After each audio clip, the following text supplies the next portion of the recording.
Alright.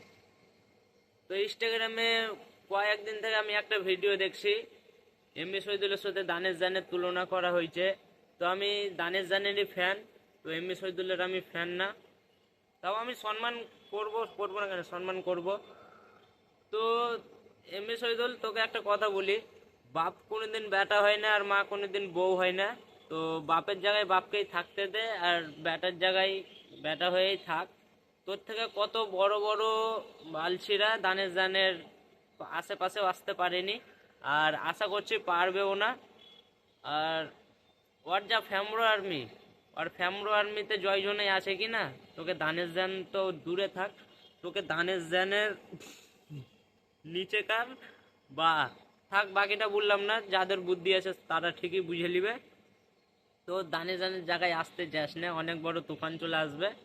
তুই যেভাবে আছিস তো ওভাবে থাক। তোর থেকে অনেক ফলোবার, অনেক বড় বড় ফলোবার কি না এই দানেশ জানের জায়গায় আসতে চাইছিল কিন্তু পারিনি।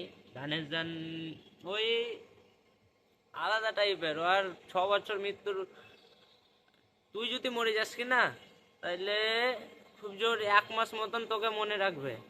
আর দানেশ জানের 6-7 বছর মরার পরেও মহান হয়ে আছে, এখনো আর নাম কেউই বলেনি। আমি বুঝলি চুল কালার করেছিলাম তো সবাই রাস্তা দিয়ে গেলেই বলতো দানেশ জান, দানেশ জান, দানেশ জান। এত ছোট ছোট ছোট ছোট ছেলে দানেশ জানকে চিনে, যে দানেশ জান, দানেশ জান, দানেশ জান। তো হয়তো ওকে আর আমাকে দেখতে কম বেশি একটু একটু 19-20 লাগে। ওকে আমাকে দেখতে একটু একটু ডিফারেন্ট আছে। তো ছোট ছোট ছেলে বলতো দানেশ জান, দানেশ জান, আর কিছু কিছু লোক বলতো যে আরে সেম দানেশ জানের সাথে, সেম দানেশের মতন দেখতে। তো আমি এটা বানিয়ে বলছি না, আমি সত্যি বলছি। তো আমি চুল ছোট করে নিয়েছি, আমার একটা শ্যুট চলছে। তো 3 দিন হলো, এখনো কমপ্লিট হলো না। তো আবার জানি না কখন কমপ্লিট হবে কখন হবে না। তো এম এস সজল, দানে দানের জায়গায় আসতে যাস না, তুই যেভাবে আছিস ওভাবেই থাক। দানে দানের জায়গা নিতেও পারবি না তুই। আর যদি জোর জবরদস্তি নিতে যাস তাইলে হয়তো ফ্যামরো আর্মির তুফান চলে আসবে, তখন তোকে উড়িয়ে নিয়ে যা কোথায় ফেলবে তুই নিজেই জানিস না। আমার কথায় মন খারাপ করিস না, আমি কাউকে কষ্ট দিতে চাই না। আর আমার রক্ত কোনোদিন কাউকে কষ্ট দিতে চাইনি আর চাইবেও না। হয়তো তুই আমার এই কথা শুনে অনেক খারাপ অনুভব করছিস, তো খারাপ অনুভব করার মতন কিছুই নাই। তুই যেভাবে আছিস ওভাবেই তুই আস্তে আস্তে বড় হ। আমারও বাড়ি লালগোলা, আমার বাড়ি লালগোলা, তোর বাড়ি মধুপুর। তো তুই আমার বক্সে কমেন্ট কর, তুই আমার কমেন্ট বক্সে কমেন্ট কর। তো যদি আমি কিছু খারাপ বলে থাকি তাহলে কমেন্ট কর, আমি তোর সাথে যাবো দেখা করতে। আর যদি আমি ভালো বলে থাকি তাও কমেন্ট কর।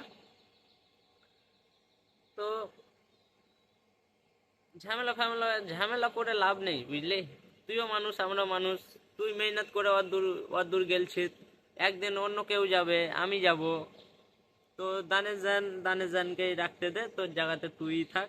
দানে জানের জায়গায় আজ পর্যন্ত কেউ লুতে পারেনি, আর পারবেও না। দুনিয়ার আজ পর্যন্ত কেউ জন্ম হয়নি দানে জানের জায়গা নিতে। আর ওই কেমন বলতো, দানে জান কেমন, যখন সিগমা, দানেশ জান হচ্ছে সিগমা, যখন দুনিয়ার কেউ পপুলার হয়নি তখন ওই পপুলার হয়েছে। আর ওই ছেলেও ভালো ছিল, সব কথা সত্যি বলতো। হ্যাঁ, ওই ছেলে ভালো, সব কথা সত্যি বলতো।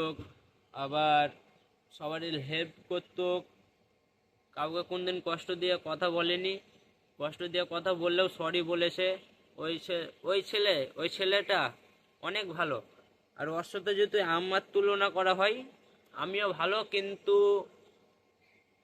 তোমরা বুঝতে পারবে না এখন।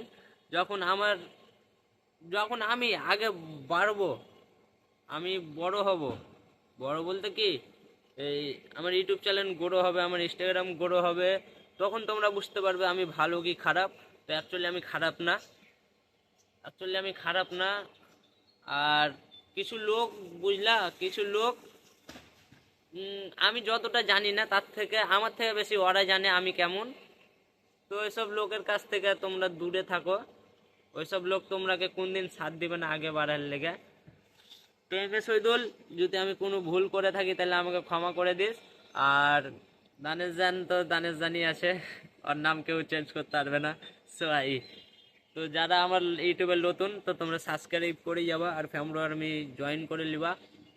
তো এই যে পিছনে টাওয়ার দেখতে পাচ্ছ, তো আর আজ থেকে 3 বছর আগে আমি এখানে এসে ভিডিও করতাম, আজ 3 বছর পর এখানে এসে একাই ভিডিও করছি।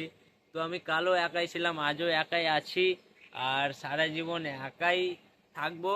যারা আমার খারাপ সময়ে সাথ দিবে তারাকে আমি রাজার মতন করে রাখবো। সো আই, তো তোমরা সাবস্ক্রাইব করো আর ফ্যামিলি আর্মি জয়েন করো। So I, bye 4।